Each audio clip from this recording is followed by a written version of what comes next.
Hello बच्चों, स्वागत है आप सभी का पीडी फार्मा क्लासेस में। आज हम स्टार्ट करने वाले हैं जनरल फार्मेसी का एक नया लेक्चर। पिछले लेक्चर में हमने पढ़ा था स्कोप ऑफ फार्मेसी प्रोफेशन और इंट्रोडक्शन, ये सारी चीज़ें हमने पढ़ी थी। अब हम अगला टॉपिक पढ़ने वाले हैं जिसका नाम है फार्माकोपियाज एंड फार्मुलरीज। तो देखते हैं क्या होता है फार्माकोपिया, इसके बारे में समझते हैं। तो चलिए शुरू करते हैं। और एक चीज़ और बतानी थी कि जैसे हम लोग जो नोट्स से पढ़ाते हैं, जो नोट्स बनाते हैं, उसका जो पीडीएफ होता है उसका लिंक हम लोग डिस्क्रिप्शन में डाल देते हैं वीडियो के, आप वहां से डाउनलोड कर सकते हैं। और हाँ, आप उसमें टेलीग्राम चैनल भी है, आप वहां पे ज्वाइन हो सकते हैं, वहां पे भी आपको नोट्स मिलेगी और भी जो इम्पोर्टेंट जानकारी रहती है वहाँ पे आपको मिलती रहती है। और इंस्टाग्राम पे हमें ज़रूर फॉलो करें। तो चलिए शुरू करते हैं। फार्माकोपिया देखते हैं क्या होता है। A pharmacopoeia derived from the Greek word pharmakon meaning drug and poiein meaning to make. यानी कि जो फार्माकोपिया वर्ड है ये ग्रीक वर्ड से लिया गया है। जो शब्द फार्माकोपिया ये ग्रीक के एक शब्द से लिया गया है, मतलब दो शब्दों से मिल के बना है फार्माकोपिया। पहला शब्द है हमारा फार्माकोन जिसका मतलब होता है ड्रग, और दूसरा जो वर्ड है हमारा पोनीन जिसका मतलब है टू मेक। ड्रग को बनाने की जो विधि होती है वही कहलाता है pharmacopoeia. Is an official legal document published by A government और ए रिकॉग्नाइज्ड अथॉरिटी। जो फार्माकोपिया होती है एक रिटन बुक होती है या ऑफिशियल डॉक्यूमेंट होती है जो गवर्नमेंट या फिर मान्यता प्राप्त अथॉरिटी के द्वारा ही पब्लिश किया जाता है। It contain standard formula, purity criteria, test and storage instruction for manufacturing and analysing medicine. ऐसे हम समझ सकते हैं कि जैसे किसी भी दवा को मैन्युफैक्चर करने के लिए उसमें जो भी फार्मूले, जो उसका प्योरिटी क्राइटेरिया होता है, जो उसके लिए टेस्ट करने होते हैं, और कैसे स्टोरेज में हमें उसको रखना है, कैसे स्टोर करना है, ये सारी चीज़ें फार्माकोपिया में लिखी होती है। यानी कि हम सिंपल लैंग्वेज में कह सकते हैं कि जो दवा बनाने की विधि होती है उसका किताब। नेक्स्ट पॉइंट है, if a drug is manufactured in a country it must comply with the standards set by that country designated pharmacopoeia. यानी कि अगर कोई सा भी देश दवा बना रहा है तो वो उस देश के फार्माकोपिया के अकॉर्डिंग जो उसके स्टैंडर्ड्स होंगे उसको फॉलो करके दवा बनाएगा, तभी वो माना जाएगा, अन्यथा उसको रिजेक्ट कर दिया जाएगा। नेक्स्ट टॉपिक है हमारा इंट्रोडक्शन टू ग्लोबल फार्माकोपिया। पहला है इसमें आईपी यानी कि इंडियन फार्माकोपिया। देखते हैं इंडियन फार्माकोपिया क्या होता है। The Indian pharmacopoeia is the official legal book of drug standard in India. जो इंडियन फार्माकोपिया होता है ये एक लीगल बुक है ड्रग स्टैंडर्ड का। यानी कि अगर हमें दवा बनाना है, अगर भारत में दवा बनाना है तो उसके लिए हमें इंडियन फार्माकोपिया के जो स्टैंडर्ड्स हैं उसको फॉलो करके बनाने होंगे। It is published by the Indian pharmacopoeia commission IPC Ghaziabad under the ministry of health care and family welfare government of India. जो इंडियन फार्माकोपिया है इसको पब्लिश किया गया था फार्माकोपियल कमीशन गाज़ियाबाद के द्वारा, और ये जो है the ministry of health and family welfare government of India के अंडर आता है। नेक्स्ट पॉइंट है, under the drug and cosmetic act 1940 any drug manufactured, imported और distributed in India must strictly comply with the quality standard printed in IP। अगर हम India में कोई सी भी दवा बनाते हैं, उसको इंपोर्ट कर रहे हैं या फिर डिस्ट्रीब्यूट कर रहे हैं, तो हमें जो है cosmetic drug and cosmetic act 1940 को फॉलो करना होगा, उसके अकॉर्डिंग जो है बनाना होगा, अन्यथा उसको रिजेक्ट कर दिया जाएगा, नहीं तो उसे इलीगल घोषित कर दिया जाएगा। Ben did not have own pharmacopoeia, India use British pharmacopoeia. यानी कि जब भारत के पास खुद का फार्माकोपिया नहीं था तो वो ब्रिटिश फार्माकोपिया के अकॉर्डिंग दवा को बनाता था। In 1946 the government of India published a temporary Indian pharmacopoeia list under the chairmanship of sir Aryan Chopra. और 1946 में भारत पहली बार टेम्परेरी इंडियन फार्माकोपिया लिस्ट जारी करती है, जिसके चेयरमैन थे सर आर्यन चोपड़ा। अब हम देखते हैं list of Indian pharmacopoeia. Indian pharmacopoeia के जो लिस्ट हैं उसको हम देखते हैं। पहले तो ये हम समझ लेते हैं कि जो पहला फार्माकोपिया जारी किया गया था 1946 में, वो टेम्परेरी फार्माकोपिया लिस्ट था। उसके बाद जो है 1955 में हमारा पहला फार्माकोपिया आता है, उसका फर्स्ट एडिशन आता है, उसको देखते हैं। तो पहला फर्स्ट एडिशन आता है 1955 में, और उसका अडेंडम जो आता है वो 1960 में आता है, और इसके 2 वॉल्यूम आते हैं, वॉल्यूम 1 वॉल्यूम 2। सेकेंड फार्माकोपिया आता है, सेकेंड एडिशन जो आता है फार्माकोपिया का वो आता है 1966 में, और इसका जो अडेंडम होता है 1975 में आता है, और उसके 3 वॉल्यूम होते हैं। फिर थर्ड एडिशन आता है 1985 में, अडेंडम इसका आता है 1989 में, और दूसरा आता है इसका 1991 में, और इसके 2 वॉल्यूम आते हैं। फोर्थ आता है हमारा 1996 में, और इसकी जो सप्लीमेंट अडेंडम होते हैं वो पहला तो 2000, 2002, 2008 ऐसे करके 3 आते हैं। फिर हमारा फोर्थ आता है 2007 में, और इसका अडेंडम जो आता है, सप्लीमेंट जो आता है वो आता है 2008 में। फिर आता है हमारा 6th एडिशन 2010 में, और 2012 में इसका अडेंडम आता है। अडेंडम या सप्लीमेंट्री हम ऐसे कह सकते हैं कि अगर फार्माकोपिया में कोई भी गलती होती है, मिस्टेक होता है, या फिर आधा अधूरा कोई जानकारी रहती है, तो उसको सुधार करने के लिए हम उसके लिए सप्लीमेंट्री लाते हैं, अडेंडम लाते हैं। फिर आता है 7th एडिशन, जो कि हमारा 2014 में आता है, और 2015 और 16 में इसका अडेंडम और सप्लीमेंट्री आता है। फिर 8th एडिशन आता है 2018 में, और फिर 2019 में इसका सप्लीमेंट्री आता है। नेक्स्ट टॉपिक पे हम चलते हैं। दूसरा है हमारा ब्रिटिश फार्माकोपिया यानी कि बीपी। ब्रिटिश फार्माकोपिया का पब्लिशर जो है, ब्रिटिश फार्माकोपियल कमीशन यूके यानी कि यूनाइटेड किंगडम है, जो ब्रिटिश फार्माकोपिया को पब्लिश करती है। हिस्ट्री देखते हैं। The first edition was published way back in 1864 by merging the London, Edinburgh and Dublin pharmacopoeias. यानी कि जो ब्रिटिश फार्माकोपिया थी उसको सबसे पहले उसका जो फर्स्ट एडिशन बनाया गया था वो 1864 में बनाया गया था, और जो लंदन, एडिनबर्ग और डब्लिन फार्माकोपिया थी उन तीनों को जोड़ करके बनाया गया था 1964 में। ग्लोबल वैल्यू इसकी क्या है? Widely used and highly respected global across Commonwealth nation including India before 1955। जो ब्रिटिश फार्माकोपिया है ये वाइडली बहुत ज़्यादा यूज होता है, और ये बहुत ज़्यादा रिस्पेक्टेड फार्माकोपिया मानी जाती है।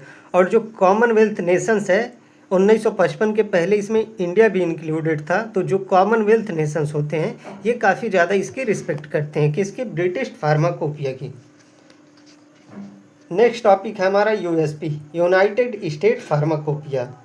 Publisher United State pharmacopeial convention, यानी कि यूएसपी को पब्लिश करती है United State pharmacopeial convention. Distinction: unlike most other pharmacopoeia, it is published by a private non profit organisation not directly by the government through its standard are strictly enforce by US FDA। United State pharmacopoeia होता है, ये non profit और ये private publisher होते हैं जो इसको publish करते हैं, और ये यूएस FDA को फॉलो करके इस फार्माकोपिया को बनाते हैं। करंट स्टेट क्या है यूएसपी का?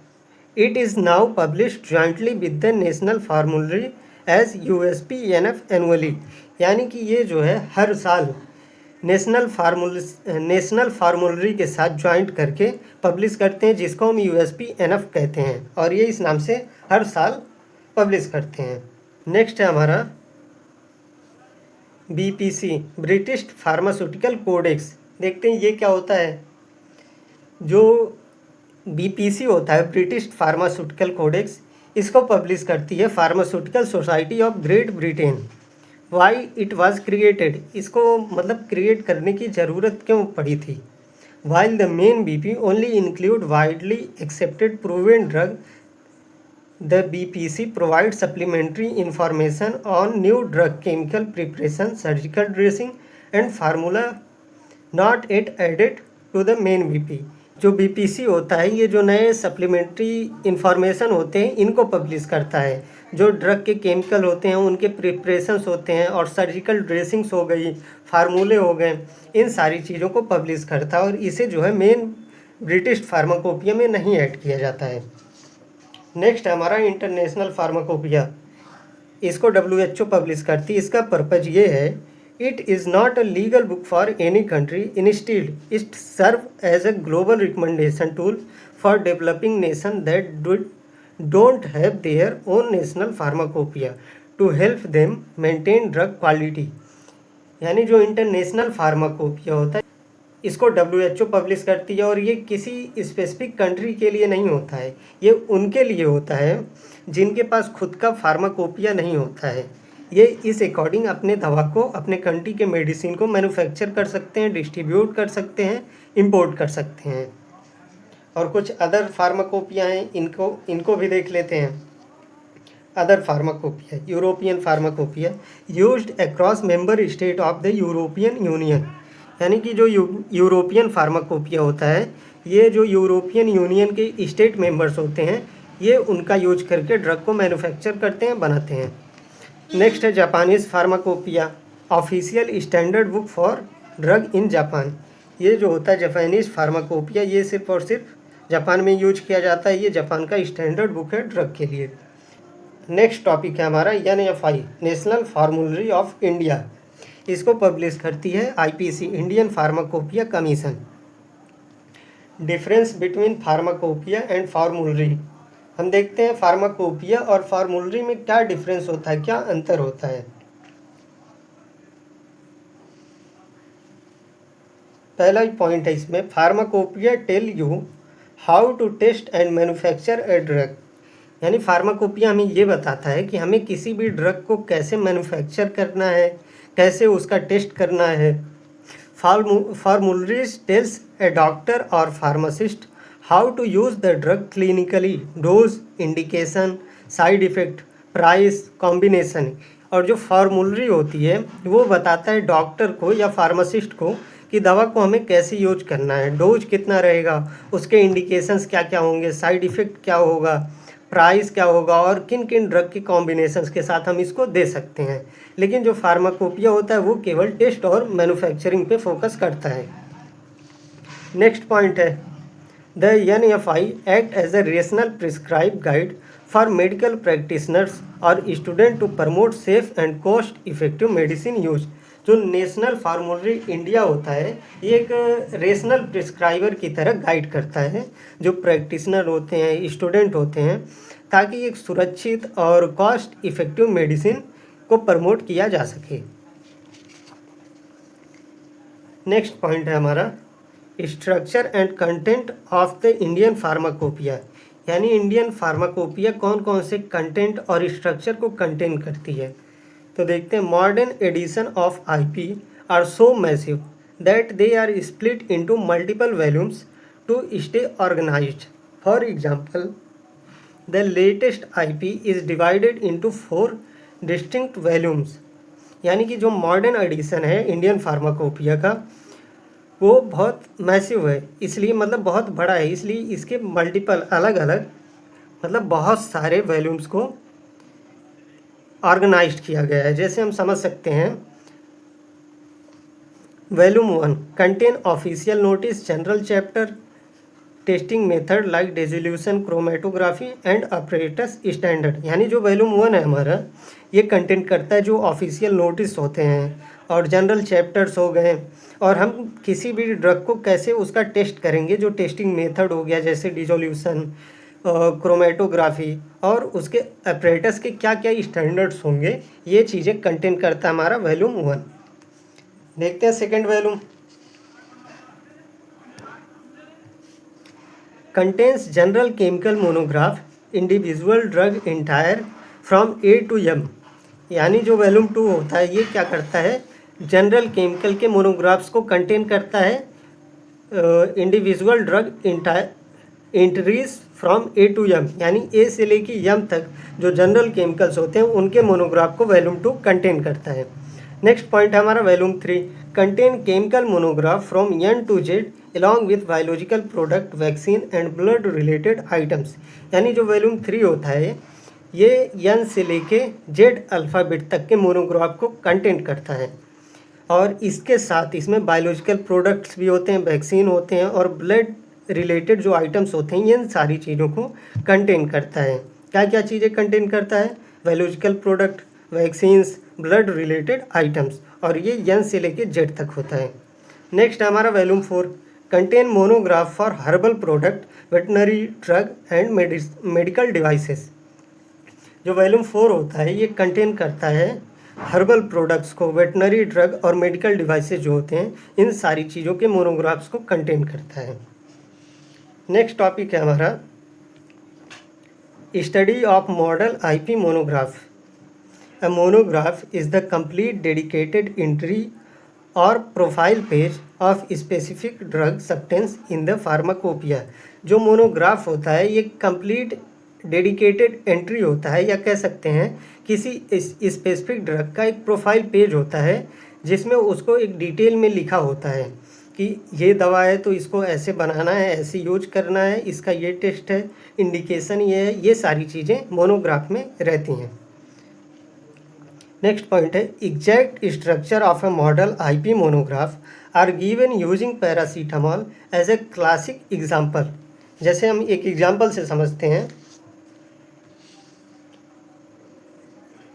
मान लेते हैं हमारे पास पीसीएम है, ठीक, हम देख रहे हैं फार्माकोपिया में पीसीएम के बारे में, तो उसमें पीसीएम का पहले तो जेनरिक नेम होगा जो कि पैरासीटामॉल हो गया हमारा, फिर उसका केमिकल नेम हो गया एसिटामिनोफेन, फिर उसका मॉलिक्यूलर फार्मूला क्या होगा C8H9NO2, इसका मॉलिक्यूलर वेट लिखा होगा 151.2, कैटेगरी इसकी होगी एनाल्जेसिक एंड एंटीपायरेटिक, डिस्क्रिप्शन में इसका लिखा होगा वाइट, यानी कि ये वाइट है, ऑर्डरलेस है, क्रिस्टलाइन पाउडर है, crystalline powder with A slightly bitter taste, ये डिस्क्रिप्शन हो गया। सॉल्युबिलिटी इसकी लिखी होगी Sprüngli soluble in water, freely soluble in alcohol, यानी कि जो है अगर हम पीसीएम को पानी में डालेंगे तो ये स्प्रिंगली सॉल्युबल होगा, धीरे धीरे होगा, पर जब एल्कोहल में डालेंगे तो वो फ्रीली यानी पूरी तरह से सॉल्युबल हो जाएगा। Identification test using UV spectroscopy और chemical colour reaction to prove the powder is actually paracetamol. Identification के लिए हम यूवी स्पेक्ट्रोस्कोपी का यूज करेंगे या केमिकल कलर रिएक्शन का यूज करेंगे ताकि हम प्रूव कर सकें कि जो पाउडर है वो एक्चुअली में पैरासीटामॉल ही है। मेल्टिंग पॉइंट होगा 168 डिग्री सेल्सियस से लेके 172 डिग्री सेल्सियस। इससे contain not less than 99% and not more than 101% of C8H9NO2 calculated with the reference to the dried substance, storage stored in a well closed light resistant container। यानी कि जब हम monograph देखेंगे तो monograph में किसी भी ड्रग का, जैसे हम अभी पैरासीटामॉल का देख रहे थे, इसमें इसके बारे में सारी चीज़ें डिटेल में दी हुई हैं। तो यही मोनोग्राफ होता है। मोनोग्राफ में एक ड्रग के बारे में एक स्पेसिफाई करता है, उसको डिटेल में बताता है, यही कहलाता है हमारा मोनोग्राफ। तो आज के लिए बस इतना ही। अगर वीडियो आपको अच्छी लगी हो तो लाइक करें, और कमेंट में अगर आपको कोई दिक्कत होती है तो कमेंट में ज़रूर पूछें, और अपने दोस्तों के साथ शेयर करना ना भूलें। और ऐसे ही ऑथेंटिक नॉलेज के लिए चैनल को सब्सक्राइब कर लें। मिलते हैं नेक्स्ट वीडियो में।